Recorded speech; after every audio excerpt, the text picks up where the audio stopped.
नमस्कार दोस्तों, आपको शिवानी जी की कहानियाँ मेरी ज़बानी पसंद आ रही हैं, इसके लिए शुक्रिया। आइए इसी श्रृंखला में आज सुनते हैं शिवानी जी की कहानी लाल हवेली। अगर कहानी आपको पसंद आए तो प्लीज चैनल को सब्सक्राइब कीजिए और बेल आइकन को दबाना ना भूलें। ताहिरा ने पास के बर्थ पर सोए अपने पति को देखा और एक लंबी सांस खींचकर करवट बदल ली। कंबल से ढकी रहमान अली की ऊंची तौंद गाड़ी के झकोलों से रह रहकर कांप रही थी। अभी 3 घंटे और थे। ताहिरा ने अपनी नाजुक कलाई में बंधी हीरे की जगमगाती घड़ी को कोसा। कमबख्त कितनी देर में घंटी बजा रही थी। रात भर एक आंख भी नहीं लगी थी उसकी। पास के बर्थ में उसका पति और नीचे के बर्थ में उसकी बेटी सलमा दोनों नींद में बेखबर बेहोश पड़े थे। ताहिरा घबराकर बैठ गई। क्यों आ गई थी वह पति के कहने में? 100 बहाने बना सकती थी। जो घाव समय और विस्मृति ने पूरा कर दिया था, उसी पर उसने स्वयं ही नश्तर रख दिया। अब भुगतने के सिवा और चारा ही क्या था। स्टेशन आ ही गया था। ताहिरा ने काला रेशमी बुर्का खींच लिया। दामी सूटकेस, नए बिस्तरबंद, एयरबैग, चांदी की सुराही उतरवाकर रहमान अली ने हाथ पकड़कर ताहिरा को ऐसे संभलकर अंदाज से उतारा जैसे वे कांच की गुड़िया हो। तनिक सा धक्का लगने पर टूटकर बिखर जाएगी। सलमा पहले ही कूद कर उतर चुकी थी। दूर से भागते हांफते हाथ में काली टोपी पकड़े एक टांटे से आदमी ने लपक कर रहमान अली को गले से लगाया और गोद में लेकर हवा में उठा लिया। उन दोनों की आंखों से आंसू बह रहे थे। तो यही मामू बित्ते हैं, ताहिरा ने मन ही मन सोचा, और थे भी बित्ते ही भर के। बिटिया को देखकर मामू ने झट गले से लगा लिया। बिल्कुल इस्मत है रहमान, वे सलमा का माथा चुम चुम कर कहे जा रहे थे। वही चेहरा मोहरा, वही नैन नक्श। इस्मत नहीं रही तो खुदा ने दूसरी इस्मत भेज दी। ताहिरा पत्थर की सी मूरत बनी चुप खड़ी थी। उसके दिल पर जो दहकते अंगारे दहक रहे थे, उन्हें कौन देख सकता था। वही स्टेशन, वही कनेर का पेड़। 15 साल में इस छोटे से स्टेशन को भी क्या कोई नहीं बदल सका। चलो बेटी, मामू बोले, बाहर कार खड़ी है। जिला तो छोटा है, पर अल्ताफ की पहली पोस्टिंग यहीं हुई। इंशाअल्लाह अब कोई बड़ा शहर मिलेगा। मामू के इकलौते बेटे अल्ताफ की शादी में रहमान अली पाकिस्तान से आया था। अल्ताफ को पुलिस कप्तान बनकर भी क्या इसी शहर में आना था? ताहिरा फिर मन ही मन कुड़ी। घर पहुंचे तो बूढ़ी नानी खुशी से पागल सी हो गई। बार बार रहमान अली को गले लगाकर चूमती थी और सलमा को देखकर ताहिरा को देखना भूल गई। या अल्लाह, ये क्या तेरी कुदरत, इस्मत को ही फिर भेज दिया। दोनों बहुएं भी बोल उठी, सच अम्मी जान, बिल्कुल इस्मत आपा हैं। पर बहू को आप मुँह तो देखिए। लीजिए, ये रही अशरफी। और झट अशरफी थमाकर ननिया सास ने ताहिरा का बुर्का उतार दिया। अल्लाह, चांद का टुकड़ा है। नन्नी नजमा देखो, सोने का दिया जला धरा है। ताहिरा ने लज्जा से सिर झुका लिया। 15 साल में वे पहली बार ससुराल आई थी। बड़ी मुश्किल से वीजा मिला था। 3 दिन रहकर फिर पाकिस्तान चली जाएगी। पर कैसे काटेगी ये 3 दिन? चलो बहू, ऊपर के कमरे में चलकर आराम कर लो, मैं चाय भिजवाती हूँ, कहकर नन्ही मामी उसे ऊपर पहुंचा आई। रहमान नीचे ही बैठकर मामू से बातों में लग गया और सलमा को तो बड़ी अम्मी ने गोद में ही खींच लिया। बार बार उसके माथे पर हाथ फेरती और हिचकियां बन जाती। मेरी इस्मत, मेरी बच्ची। ताहिरा ने एकांत में कमरे में आकर बुर्का फेंक दिया। बंद खिड़की को खोला तो कलेजा धक से रह गया। सामने लाल हवेली खड़ी थी। चटपट खिड़की बंद कर तख्त पर गिरती पड़ती बैठ गई। खुदाया, तू मुझे क्यों सता रहा है? वह मुंह ढाँप कर सिसक उठी। पर क्यों दोष दे वह किसी को? वह तो जान गई थी कि हिंदुस्तान के जिस शहर में उसे जाना है, वहां का एक एक कंकड़ उस पर पहाड़ सा टूट कर बरसेगा। उसके नेक पति को क्या पता, भोला रहमान अली, जिसकी पवित्र आंखों में ताहिरा के प्रति प्रेम की गंगा छलकती, जिसने उसे पालतू हिरनी सा बनाकर अपनी बेड़ियों से बांध दिया था, उस रहमान अली से क्या कहती? पाकिस्तान के बंटवारे में कितने पिसे, उसी में से एक थी ताहिरा। तब थी वे 16 वर्ष की कनक छड़ी सी सुंदरी। सुधा सुधा अपने मामा के साथ ममीरी बहन के ब्याह में मुल्तान आई। दंगे की ज्वाला ने उसे फूंक दिया। मुस्लिम गुंडों की भीड़ जब भूखे कुत्तों की भांति मुस्लिम गुंडों की भीड़ जब भूखे कुत्तों की भांति उसे बोटी सा चिचड़ने को ही थी, तभी आ गया फरिश्ता बनकर रहमान अली। नहीं, वे नहीं छोड़ेंगे। हिंदुओं ने उनकी बहू बेटियों को छोड़ दिया था क्या? पर रहमान अली की आवाज की मीठी डोर ने उन्हें बांध लिया। सांवला दुबला पतला रहमान सहसा कठोर मेघ बनकर उस पर छा गया। सुधा बच गई, पर ताहिरा बनकर। रहमान की जवान बीवी को भी देहली में ऐसे ही पीस दिया गया था।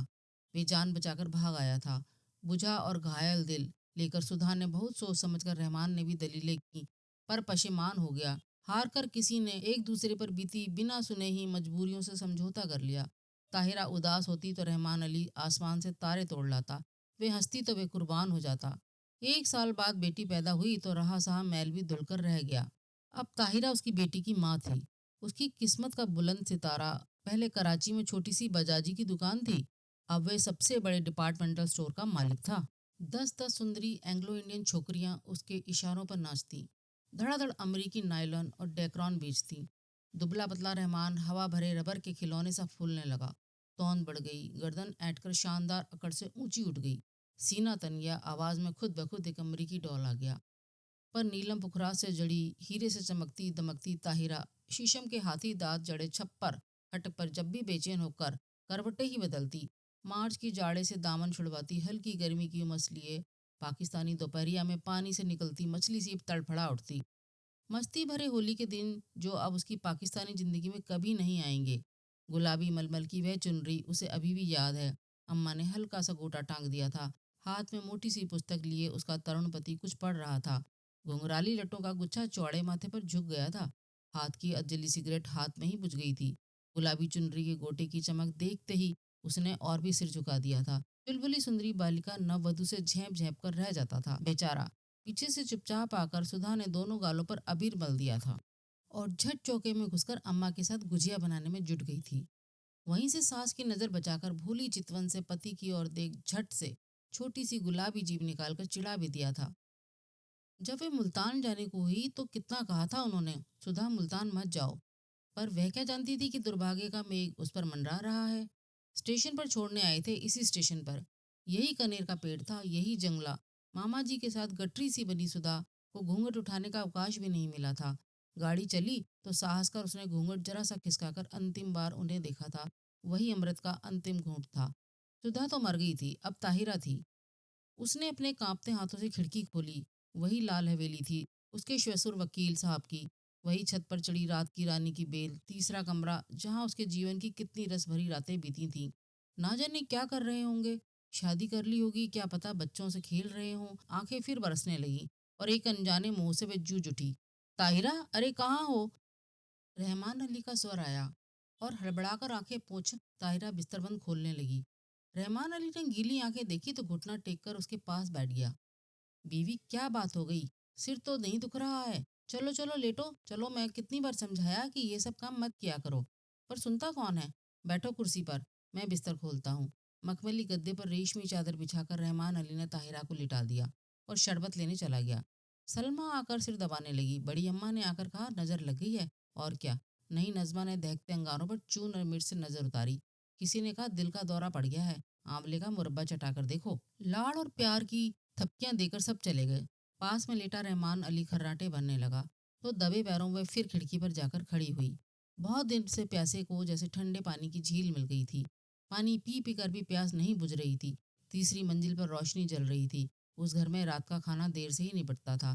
फिर खाने के बाद दूध पीने की भी तो उन्हें आदत थी। इतने साल गुजर गए, फिर भी उनकी एक एक आदत उसे दो के पहाड़े की तरह जुबानी याद थी। सुधा, सुधा कहाँ है तू? उसका हृदय उसे स्वयं धिक्कार उठा। तूने अपना गला क्यों नहीं घोंट दिया? तू मर क्यों नहीं गई कुएं में कूदकर? क्या पाकिस्तान के कुएं सूख गए थे?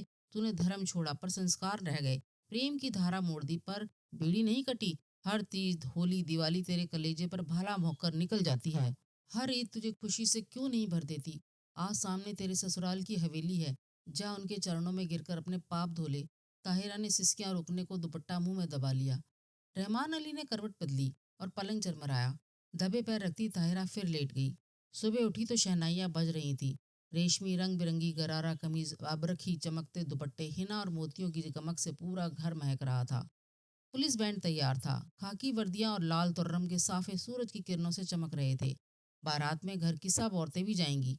एक बस में रेशमी चादर तानकर पर्दा खींच दिया गया। लड़कियां बड़ी बड़ी सुरमेदार आंखों से नशा सा बिखेरती एक दूसरे पर गिरती पड़ती बस पर चढ़ रही थी। बड़ी बूढ़ियां पानदान समेटकर बड़े इत्मीनान से बैठने जा रही थी और पीछे पीछे ताहिरा काला बुर्का ओढ़कर ऐसी गुमसुम चली जा रही थी जैसे सुध बुध खो बैठी हो। ऐसी एक सांझ को वह भी दुल्हन बनकर इसी शहर में आई थी। बस में सिमटी सिमटाई लाल चुनर से ढकी आज था स्याह बुर्का, जिसने उसका चेहरा ही नहीं पूरी पिछली जिंदगी अंधेरे में डुबो कर रख दी थी। अरे, किसी ने वकील साहब के यहाँ बुलवा भेजा या नहीं? बड़ी अम्मा बोली और ताहिरा के दिल पर नश्तर फिरा। दे दिया अम्मी, मामू जान बोले। उनकी तबीयत ठीक नहीं है, इसी से नहीं आए। बड़े नेक आदमी हैं, बड़ी अम्मा ने डिबिया खोलकर पान मुंह में भरा। फिर छाली की चुटकी निकाली और बोली, शहर के सबसे नामी वकील के बेटे हैं, पर आस ना औलाद। सुना है एक बीवी दंगे में मर गई तो फिर घर ही नहीं बसाया। बड़ी धूमधाम से ब्याह हुआ, चांद सी दुल्हन आई, शाम को पिक्चर का प्रोग्राम बना। नया जोड़ा, बड़ी अम्मी, लड़कियां, यहाँ तक कि घर की नौकरानियां भी बन ठन कर तैयार हो गईं। पर ताहिरा नहीं गई। उसका सिर दुख रहा था। बेसिर पैर की मोहब्बत के गाने सुनने की ताकत उसमें नहीं थी। अकेले अंधेरे कमरे में वे चुपचाप पड़ी रहना चाहती थी। हिंदुस्तान, प्यारे हिंदुस्तान की आखिरी सांझ। जब सब चले गए तो तेज बत्ती जलाकर वे आदमकद आईने के सामने खड़ी हो गई। समय और भाग्य का अत्याचार भी उसकी अलौकिक सौंदर्य को नहीं लूट सका था। वे बड़ी बड़ी आंखें, गोरा रंग और संगमरमर सी सफेद देह। कौन कहेगा वे एक जवान बेटी की माँ है। कहीं पर भी उसके पुष्ट यौवन ने समय से मुंह की नहीं खाई थी। कल वे एक बार 4 बजे चली जाएगी। जिस देवता ने उसके लिए सर्वस्व त्याग कर वैरागी का वेश धर लिया था, क्या एक बार भी उसके दर्शन नहीं मिलेंगे। किसी शैतान नटखट बालक की भांति उसकी आंखें चमकने लगी। झटपट बुर्का ओढ़ वे बाहर निकल आई। पैरों में बिजली की गति आ गई। पर हवेली के पास आकर वे पसीना पसीना हो गई। पिछवाड़े की सीढ़ियां उसे याद थीं, जो ठीक उनके कमरे की छोटी खिड़की के पास आकर ही रुकती थी। एक एक पैर 10 मन का हो गया। कलेजा फट फट कर मुंह को आ गया। पर अब ताहिरा नहीं थी। वे 16 वर्ष पूर्व की चंचल बालिका नववधु सुधा थी, जो सास की नजर बचाकर तरुण पति के गालों पर अबीर मिलने जा रही थी। मिलन के उन अमूल्य क्षणों में सैयद वंश के रहमान अली का अस्तित्व मिट गया था। आखिरी सीढ़ी चढ़ी आई। सांस रोककर आंखें मूंद वे मनाने लगी, हे बिल्वेश्वर महादेव, तुम्हारे चरणों में ये हीरे की अंगूठी चढ़ाऊंगी। एक बार उन्हें दिखा दो, पर वे मुझे न देख पाए। बहुत दिन बाद भक्त भगवान का स्मरण किया था। कैसे न सुनते। आंसुओं से अंधी ने देवता को देख लिया। वही गंभीर मुद्रा, वही लट्ठे का एक बर्रा पजामा और मलमल का कुर्ता। मेज पर अभागिन सुधा की तस्वीर थी, जो गौने पर बड़े भैया ने खींची थी। जी भरकर देख पगली और भाग जा। भाग ताहिरा भाग। उसके कानों में जैसे स्वयं भोलेनाथ गरज रहे थे। सुधा फिर डूब गई। ताहिरा जागी। सब सिनेमा से लौटने को होंगे। अंतिम बार आंखों ही आंखों में देवता की चरण धुरी लेकर वे लौटी और बिल्वेश्वर महादेव के निर्जन देवालय की ओर भागी। ना जाने कितनी मनोतियां मांगी थी इसी देरी पर। सिर पटक कर वे लौट गई। आंचल पसार कर उसने आखिरी मनोती मांगी, हे भोलेनाथ, उन्हें सुखी रखना। उनके पैरों में कांटा भी ना गड़े। हीरे की अंगूठी उतार कर चढ़ा दी और भागती हाँफती घर पहुंची। रहमान अली ने आते ही उसका पीला चेहरा देखा तो नमज पकड़ ली। देखूं बुखार तो नहीं है। अरे अंगूठी कहाँ गई। वे अंगूठी रहमान ने इसी शादी की सालगिरह पर उसे यादगार में पहनाई थी। ना जाने कहाँ गिर गई। थके स्वर में ताहिरा ने कहा, कोई बात नहीं। रहमान ने झुककर ठंडी बरसी लंबी उंगलियों को चूम कर कहा, ये उंगलियां आबाद रहें, इंशाअल्लाह आपके तेहरान से चौकोर हीरा मंगवा लेंगे। ताहिरा की खोई दृष्टि खिड़की से बाहर अंधेरे में डूबती लाल हवेली पर थी, जिसके तीसरे कमरे की रोशनी दब से बुझ गई थी। ताहिरा ने एक सर्द सांस खींचकर खिड़की बंद कर दी। लाल हवेली अंधेरे में गले तक डूब चुकी थी।